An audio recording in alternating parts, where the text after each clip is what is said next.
নিত্যানন্দ, তুমি কাকে খুঁজছো বলো তো?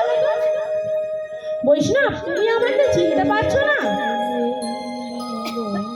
তখন মাধবেন্দ্র পুরী বলছি, তোমাকে আমি অনেক আগে থেকেই চিনি। আচ্ছা, তুমি আমাকে কোথায় দেখেছো বলো তো? তোমাকে আমি তাতে দেখেছি অনুজ দাপরে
চিনতে পারলে না?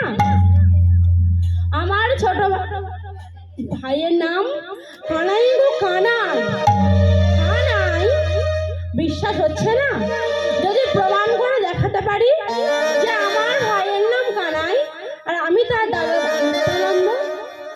মাধবেন্দ্রপুরী মনে মনে ভাবছে, হ্যাঁ, আমি এই প্রমাণের আশায় বৃন্দাবনের রাধাকুণ্ডের তীরে বসে আছি। কতদিনের ব্রজের বলরাম নিত্যানন্দ হয়ে এসে বৃন্দাবনে আসবে,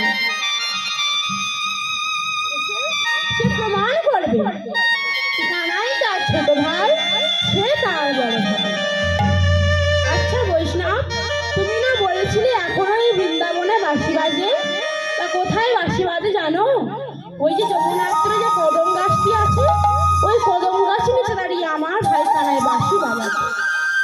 আর আমি তার বড় ভাই ওই যমুনার তীরে ঘুরে বেড়াচ্ছি। হঠাৎ দেখতে পেতাম কিছু ব্রজ সুন্দরীগণ কলসি নিয়ে যমুনায় জল দিতে আসছে। তারা আমার ভাই কানাইকে দেখে কি বলতো জানো? তাও আমি নিজের কানে শুনেছি। তারা আমার ভাই কানাইকে দেখে বলতো,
কানাই কি বলতো জানো? কালো কালো বলো না গো, ও গো রাজার ঝি,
তোমরা যখন কারো পছন্দ করো না,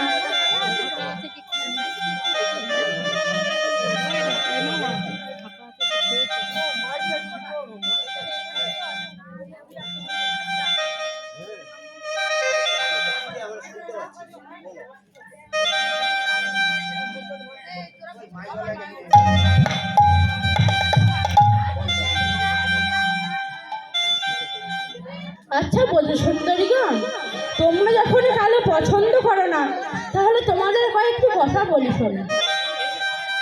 কালো তোমার মাথার বেশ, নয়নেরই তারা,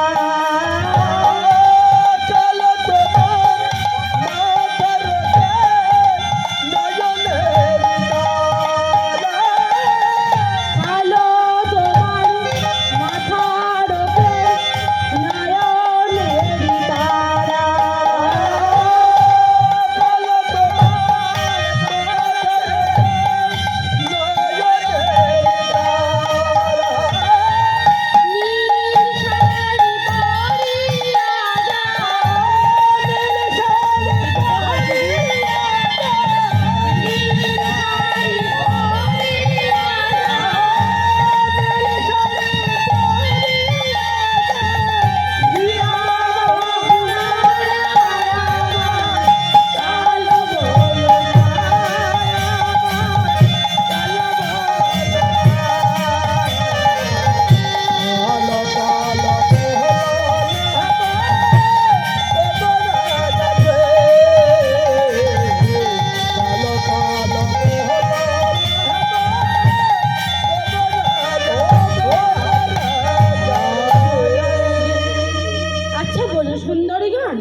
তোমরা যখন কালো পছন্দ করো না, তাহলে তোমাদের কয়েকটি কথা বলি।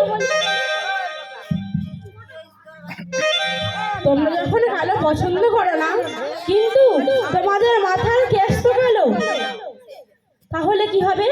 তোমরা যখন কালো পছন্দ করো না, তাহলে সেগুলো সাদা করা উচিত। সাদা হয় নিশ্চয়ই ভালো। কি গো মায়েরা, আমি ঠিক বললাম তো? বোঝ সুন্দরী গন্ধ কালো পছন্দ করে না, তাহলে মাথার কেশ তো কালো, তাহলে মাথার কেশগুলো সাদা করা উচিত।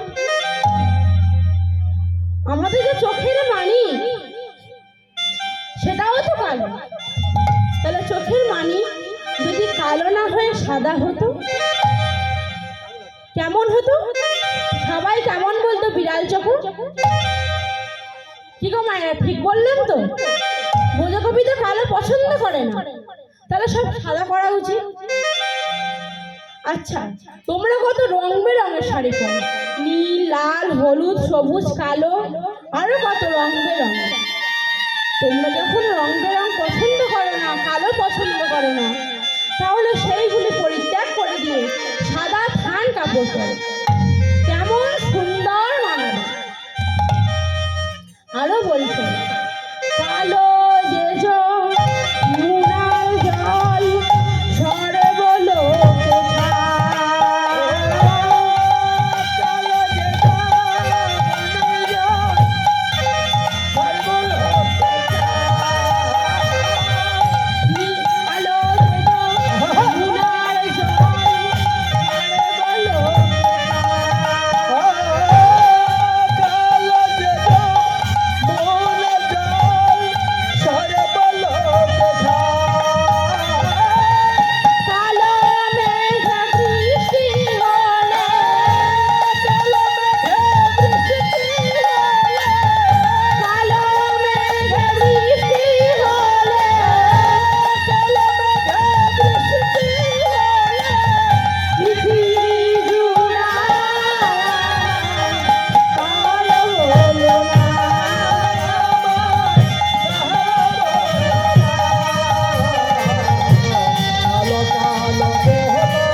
জানো, আমার ভাইকে এমনি ভাবে কালো বলে নিন্দা করতো, কতবার বিতন্দা করতো।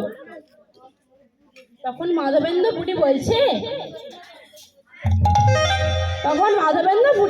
নিত্যানন্দ, এখন তোমার সে দুঃখ ঘুচে গেছে, তোমার ভাই এখন গৌর হয়েছে, কালো ঘুচালে গৌর হয়েছে, কালো ঘুচালে গৌর হয়েছে।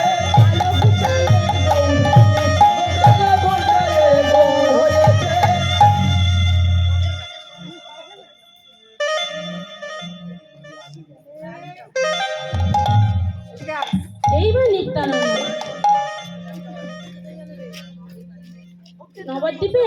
নবদ্বীপে এসে ভক্তদেরকে শিক্ষা দিচ্ছে যে সারা রাত দেহের অভিমানে ভুলে গিয়ে কানাই কানাই বলে ডাকতে পারে, প্রভাতে অবশ্যই তারা বৈষ্ণবের কৃপা হবে, আর ওই বৈষ্ণবের কৃপা হলে কৃষ্ণ প্রাপ্তি হবে।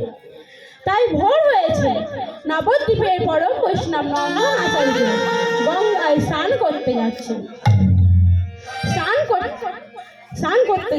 কেমন ভাবে? গৌর গৌর গৌর গৌর গৌর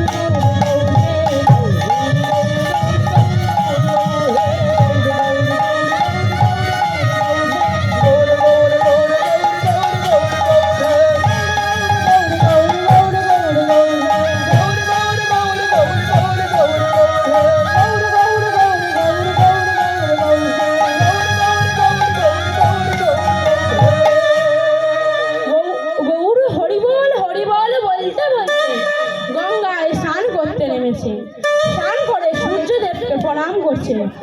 ওম নমো জবাকু সমসংকাসং তস্য প্রেয়ং মহাজ্যোতি হান্তারি সর্বপাপগণ প্রণয়োতস্মি দিবাকরম। ওম নমো জবাকু সমসংকাসং তস্য প্রেয়ং মহাজ্যোতি হান্তারি সর্বপাপগণ প্রণয়োতস্মি দিবাকরম।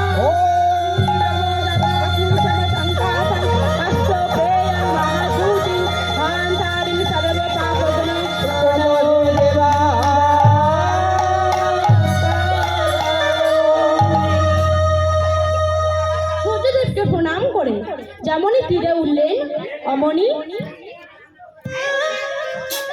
নিত্যানন্দ ছুটে গিয়ে সে পরম বৈষ্ণবকে জিজ্ঞাসা করছে, হে বৈষ্ণব চূড়ামণি,